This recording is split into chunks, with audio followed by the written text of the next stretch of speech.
Hello everyone. आता मी हे छान छोटंसं किचन किंवा बॅकचॅम्प तुम्हाला बनवायला शिकवते आहे. खूप पटकन होतं हे आणि सुंदर दिसतं हे सुंदर.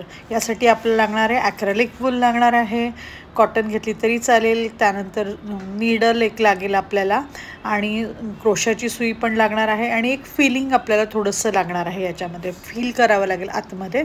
सो त्यासाठी मी वॉशेबल असं फिलिंग घेतले. आता सुरुवात करते आहे. सुरुवात करताना सगळ्यात पहिल्यांदा मी 30 चेन घेते आहे. तर एक ही माझी नॉट झाली. त्यानंतर मी याच्या पुढे 30 चेन घेते आहे आणि 30 चेन झाल्यानंतर मी ह्या 30 चेन मेळ झाल्यात. त्यानंतर मी ही जी फर्स्ट जो माझी चेन आहे त्यामध्ये मी स्लिप स्टिच टाकून घेते आहे. स्लिप स्टिच टाकून मी जॉईन केलं सर्कल आणि आता मी 2 चेन घेतला ॲज अ 1 DC. आता प्रत्येक चेनमधून मी एक HD म्हणजे हाफ डबल क्रोशा काढणार आहे. हाफ डबल क्रोशाला फक्त यार्न ओव्हर करायची आणि चेनमध्ये टाकायचं, यार्न ओव्हर आणि चेनमध्ये घ्यायची आहे. चेनमध्ये घेतल्यानंतर परत यार्न ओव्हर आणि चेनमध्ये आपण घेणार आहे. चेनमध्ये घेऊन आपण हाफ डबल क्रोशा हा काढून घेणार आहे, तिन्ही पण यार्न ओव्हर आणि मग परत हाफ डबल क्रोशा आपण काढून घेणार आहे. अशा पद्धतीने पूर्ण राऊंडभर मी हाफ डबल क्रोशा करणार आहे. खूप पटकन तयार होतं माझं हे.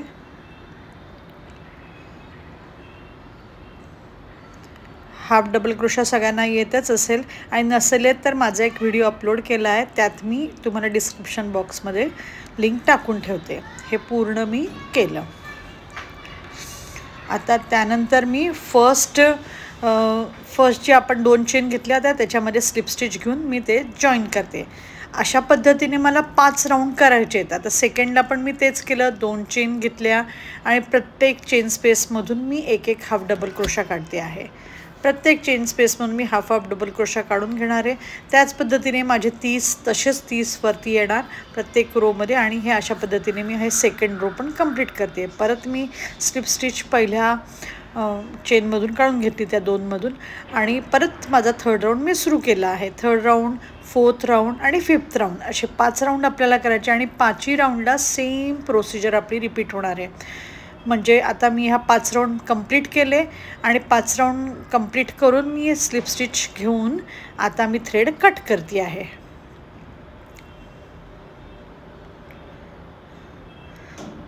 थ्रेड कट करून मी ही यार्न करून हे घट्ट थ्रेड करून टाकलं आहे.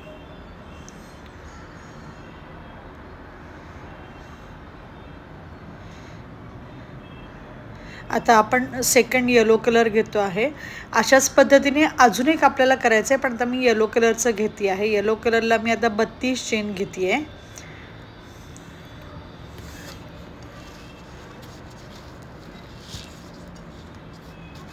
हे बिगिनरसाठी खूप सुंदर आहे. आता यामध्ये येलो कलरमध्ये मी जॉईन करत नाही आहे. 32 चेन घेऊन मी जॉईन केलं नाही आणि मी पहिल्या 2 चेन सोडून दिल्या आणि थर्ड चेनमध्ये मी हाफ डबल क्रोशा काढला आहे आणि त्या पद्धतीने मी पूर्ण राऊंडभर काढणार आहे.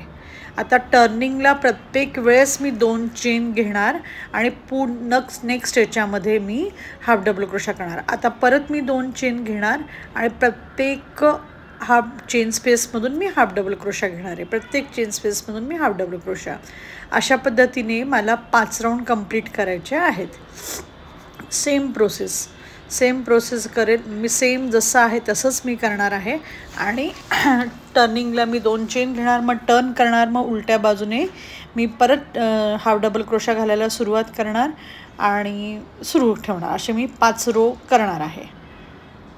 हे 5 रो माझ्या कंप्लीट झाला. ही थोडी यार्न मी जास्त ठेवली आहे, मला शिवायला लागणार आहे म्हणून, आणि थोडी जास्त ठेवून मी कट करते आहे कारण मला शेवटी शिवायला लागणार आहे. हे थोडंसं स्टिच करावं लागेल आणि म्हणून मी ही स्लिप स्टिच घालून हा थ्रेड कंप्लीट केला. आता जसं आपण व्हाईट केलं होतं ना आधीच फर्स्ट राऊंडला, फर्स्ट हे पार्ट व्हाईट पार्ट, तसाच हा मी आता ब्राऊन पार्ट करते आहे. जसा व्हाईट पीस आपण केला होता, व्हाईट पार्ट जो केला होता ह्या बॉलचा, सेम असा ब्राऊन पार्ट मी सेम तसंच करते. 30 चेन घेईल, जॉईन करेल आणि ह्या पद्धतीने मी 5 सेम केलं आहे. आता बघा मी आता हे कसं जॉईन करते ते. आता बरोबर हे नीट बघा हे टाकताना. ह्या पद्धतीने मी टाकला आहे येलो ब्राऊनच्या आतमध्ये आणि व्हाईट जो आहे तो ब्राऊनच्या वरती असं टाकला आहे. आता ब्राऊन मी सेपरेट करून त्याच्यामधून मी हा येलो पीस काढते बघा आणि इथे हे जॉईन करायचं. झाला बॉल तयार. आता आतमध्ये फक्त फिलिंग भरायचं आहे आणि नंतर हे स्टिच करायचं आहे. आता मी फिलिंग भरते ह्या मधल्या गॅपमधून.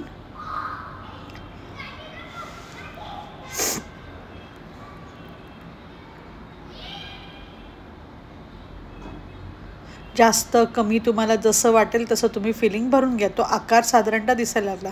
हां, जास्त झाल्यानंतर बाहेरूनही ते दिसायला नको. तुम्हाला हवं त्या आकारात आणि दिसेल त्या समजेल आणि उमगेल दिसेल त्या पद्धतीने तुम्ही ते टाकून घ्या. आता हा मी खालून येलो पीसचा काढला आहे थ्रेड आणि हे इथून वरून घेतलं आहे आणि अशा पद्धतीने मी आता हे शेप देते थोडासा आणि हे शिवून घेणार आहे. बघा बॉलचा शेप लगेचच येतोच. थोडीशी मला जास्त वाटतं आहे फिलिंग, तो सो मी जरा थोडं जास्त वाटलं मला म्हणून मी ते कमी फील करते आता जरा. बस हे स्टिच करून घ्यायचं. आता हे जे धागे असतील ते आपण आत टाकून दिले तरी चालतील, ते काही आतमध्ये गेल्यानंतर दिसणार नाही. आता मी स्टिच करताना बरोबर एका इकडच्या साईडला एक घेते थ्रेड जो वरच्या साईडला आला आणि इकडे वरतीच दोन्ही वरच्या साईडचे म्हणजे बरोबर एक एक एक एक एक एक हे घेते आहे. डबल अख्खं चेन घेत नाही आहे मी. बघा एक एकच थ्रेड उचलते वरचा आणि तिकडचाही वरचाच घेते आहे, सो दॅट ती लाईन जी आहे ती अशी जाड दिसणार नाही आणि ती व्यवस्थित दिसेल. अशा पद्धतीने मी हे पूर्ण शिवून घेते आणि तुमचं बॉल रेडी झालं, तुमचं किचन रेडी झालं, बॅकचॅम रेडी झालं. थँक्यू.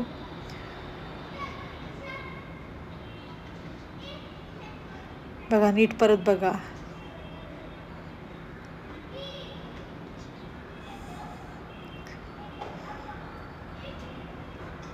हे बघा आता हे जे आलेली आहे की नाही तो मी थ्रेड असा वर जरा टाकून घेते आणि कट करणार मी.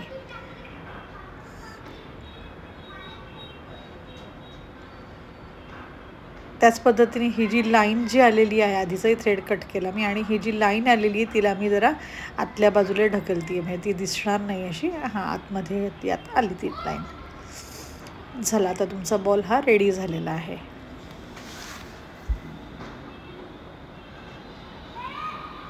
बस आता तुम्हाला याला बॅकचार्म करायचं असेल किंवा किचन करायचं असेल तर त्या पद्धतीने तुम्ही आता येलो थ्रेड व्हाईट थ्रेड तुम्हाला जो आवडेल त्या पद्धतीने फक्त घालताना तिन्ही पीसच्या मधून तो थ्रेड तुम्ही काढायचा आहे आणि चेन टाकून घ्यायच्या आहेत. आता हा मी इथे बांधून घेते आहे. बांधून घ्या किंवा हे बघा तिन्ही पीसमधून मी काढते एकाच वेळेस म्हणजे ते घट्ट होईल. दिसायला एकाच वेळेला असं लोंबकळलेलं नाही दिसणार. तिन्ही याच्यातून केल्यामुळे ते घट्ट होईल. एका कॉर्नरला असं घ्यायचं आणि ते घट्ट होतं आहे.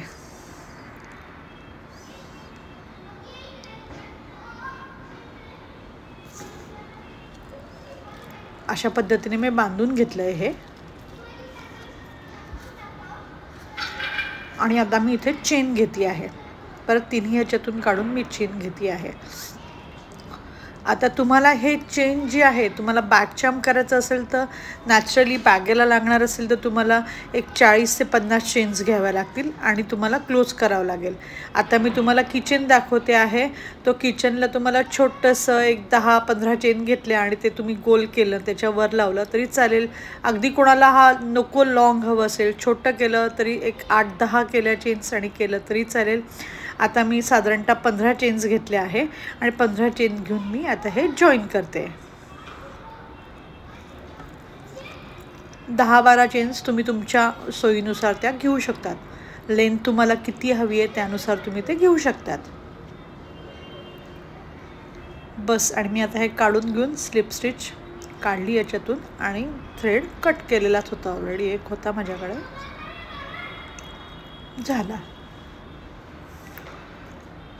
झालं तुमचं बॅकचार्म करायचं असेल तर मात्र चेन तुम्हाला मोठी लागणार. मग त्याला साधारणतः तुम्ही 50 चेन्स घ्या आणि मग तुम्ही क्लोज करा. आता मी किचन करते आहे. झालं तयार झालं आपलं किचन. झालं की नाही किती सुंदर दिसतंय. नक्की करून बघा तुम्ही हे सगळ्या जणी. Thank you for watching. लाईक करा, सबस्क्राईब करा माझं चॅनल आणि कॉमेंट्स पण करा. खूप जणं बघतात पण सबस्क्राईबच करत नाही. सो लाईक करा, सबस्क्राईब करा. थँक्यू. भेटूया परत.